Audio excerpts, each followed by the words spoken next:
आज हम लोग बात करेंगे इनकम फ्रॉम हाउस प्रॉपर्टी से रिलेटेड एक क्वेश्चन, जिसमें हमें कैलकुलेशन करना है नेट एनुअल वैल्यू।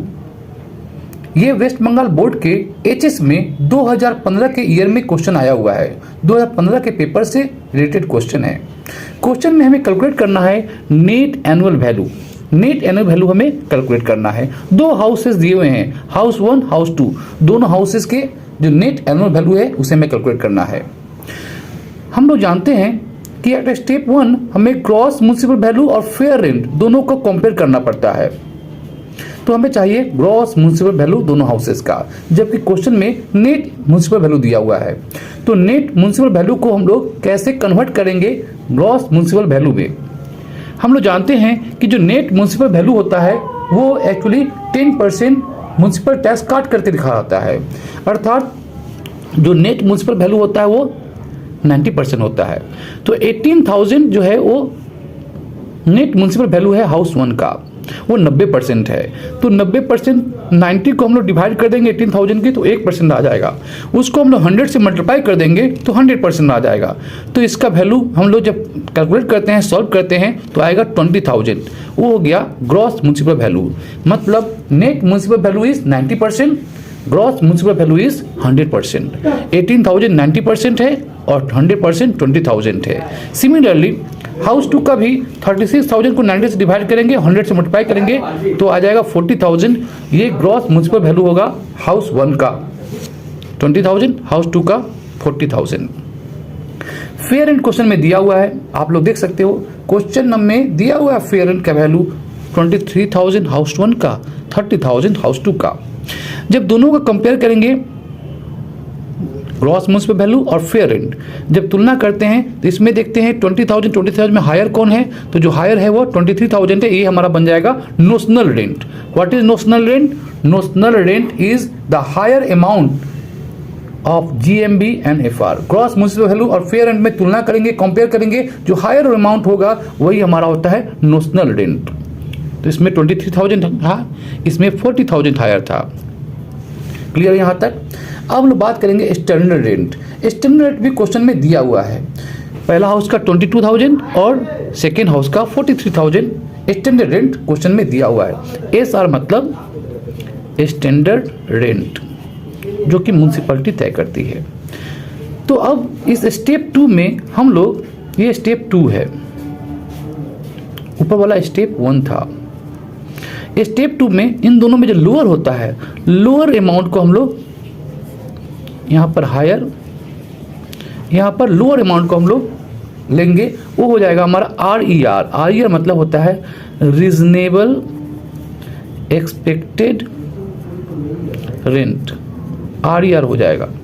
तो इन दोनों में तुलना करेंगे तो जो लोअर है वो क्या है 22,000 और इसमें जो लोअर है वो है 40,000। तो ये हो गया हमारा रीजनेबल एक्सपेक्टेड रेंट, जिसको हम लोगों ने कैलकुलेट किया कंपेयर करके जो लोअर अमाउंट है उसके स्टेप 2 में।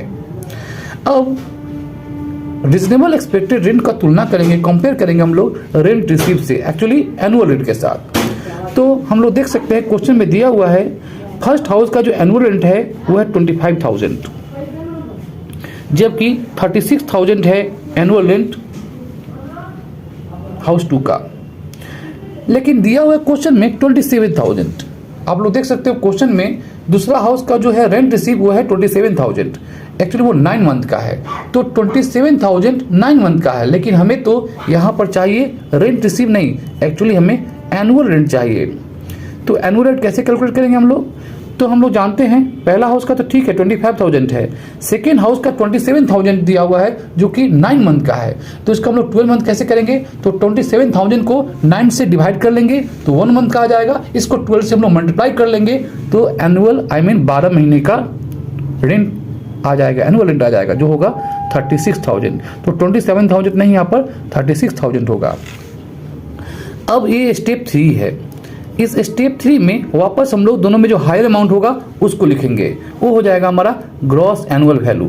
तो यहाँ पर देखते हैं यहाँ 22,000 या 25,000 है। जो हायर अमाउंट हुआ वो हुआ 25,000 रुपया, 25,000। ये हमारा हुआ ग्रॉस एनुअल वैल्यू पहला हाउस का। दूसरा हाउस का है, दोनों में देखते हैं 40,000 36,000, दोनों में हायर कौन है? दोनों में हायर जो है वो 40,000 है। दोनों में जो हायर हुआ 40,000 है। लेकिन एक बात यहाँ पर समझना होगा हमें, ग्रॉस एनुअल वैल्यू वही होगा, लेकिन हमें वैकेंसी माइनस करना होगा। तो हम लोग पहला हाउस में कोई वैकेंसी नहीं था, 12 महीना ही किराएदार घर में था। लेकिन पहला हाउस जो के में तो देखते हैं, लेकिन दूसरा हाउस में हम देख सकते हैं, दूसरा हाउस में जो है किराएदार 9 महीना ही था, 3 महीना नहीं था। तो 3 महीना जो घर खाली था, वैकेंसी था, उसको हम लोग माइनस कर देंगे ग्रॉस एनुअल वैल्यू से। तो gross annual value accurate gross annual value आएगा। तो पहला हाउस का तो कोई बात नहीं, लेकिन सेकेंड हाउस में जो आएगा वो कैसे आएगा, 40,000 को हम लोग क्या करेंगे, 40,000 से 9,000 माइनस कर देंगे। ये 9,000 क्या होगा, 3 महीने का वैकेंसी। 1 महीना का 3,000 रुपया, तो 3 महीना का 9,000 रुपीज़। 9,000 रुपीज़ जो है वो वैकेंसी है, वैकेंसी का अमाउंट है। 3 महीना हमारे घर में किराएदार नहीं था, तो 3 महीने का जो वैकेंसी अमाउंट होगा वो आएगा 9,000। इसलिए 40,000 से 9,000 हम लोग सब्सट्रैक्ट कर देंगे हाउस 2 में, क्योंकि केवल हाउस 2 में ही वैकेंसी था, हाउस 1 में कोई वैकेंसी नहीं था, 12 महीना किराएदार घर में मौजूद था। इसलिए ग्रॉस एनुअल वैल्यू पहला हाउस का 25,000 आएगा, वहां वैकेंसी माइनस नहीं होगा। लेकिन हाउस 2 में जो ग्रॉस एनुअल वैल्यू है उसे वैकेंसी माइनस होगा, 40,000 माइनस 9,000 इक्वल आएगा 31,000। अब इस प्रकार से हम लोगों ने प्राप्त कर लिया, कैलकुलेट कर लिया दोनों हाउस के जीएबी। पहला हाउस का जीएबी 25,000, सेकेंड हाउस का जीएबी 31,000। इससे हम लोग म्युनिसिपल टैक्स माइनस कर देंगे। म्युनिसिपल टैक्स का अमाउंट क्वेश्चन में दिया हुआ है, तो 1,800 जो आएगा वो म्युनिसिपल वैल्यू जो होगा वो 25। जब म्युनिसिपल टैक्स का अमाउंट नहीं दिया होता है तो हम लोग क्या करते हैं, 10% निकालते हैं, 10% on the value of net municipal value. जो नेट म्युनिसिपल वैल्यू है, जैसे यहाँ पर 18,000 जो है वो नेट म्युनिसिपल वैल्यू है, उसका 10% निकालेंगे तो 1,800 आ जाएगा पहला हाउस का म्युनिसिपल टैक्स। दूसरा हाउस जो है उसका नेट म्युनिसिपल वैल्यू है 36,000। 36,000 का हम लोग जब निकालेंगे 10% नहीं, उसका 12% दिया हुआ है, तो दूसरा हाउस का जो है वो है 12% रेट ऑफ म्युनिसिपल टैक्स। तो उसका जो नेट म्युनिसिपल 36,000 का हम लोग 12% निकालेंगे तो वैल्यू आएगा 4,320। तो ये जीएबी से माइनस हो जाएगा, तो आ जाएगा हमारा net annual value. Net annual value का फॉर्मूला क्या है, नेट एनुअल वैल्यू कैसे कैलकुलेट करते हैं हम लोग, ग्रॉस एनुअल वैल्यू से म्युनिसिपल टैक्स को हम लोग माइनस कर देते हैं, सब्सट्रैक्ट कर देते हैं। तो 25,000 माइनस 1,800 आ गया 23,200, हो गया net annual value of first house, house 1। I repeat, municipal tax को हम लोग को माइनस करना पड़ेगा ग्रॉस एनुअल वैल्यू से, तो हमें मिलेगा नेट एनुअल वैल्यू अर्थात एनएवी। पहला हाउस को मिल गया। सिमिलरली जो दूसरा हाउस है उसका है 31,000 जीएबी, उससे हम लोग 4,320 जो कि अमाउंट, जो कि सिमिलरली 31,000 से हम लोग 4,320 माइनस कर देंगे, जो कि अमाउंट है हमारा म्युनिसिपल टैक्स का, तो हमारा वैल्यू आ जाएगा 26,680। ये हमारा नेट एनुअल वैल्यू होगा हाउस नंबर 2 का। ये वेस्ट बंगाल बोर्ड के 2015 में आया हुआ क्वेश्चन है, बहुत इंपॉर्टेंट क्वेश्चन है। ऐसे ही एजुकेशनल वीडियो देखने के लिए हमारे इस चैनल को सब्सक्राइब कीजिए और इस वीडियो को लाइक और शेयर भी कीजिए। थैंक यू, धन्यवाद, जय हिंद।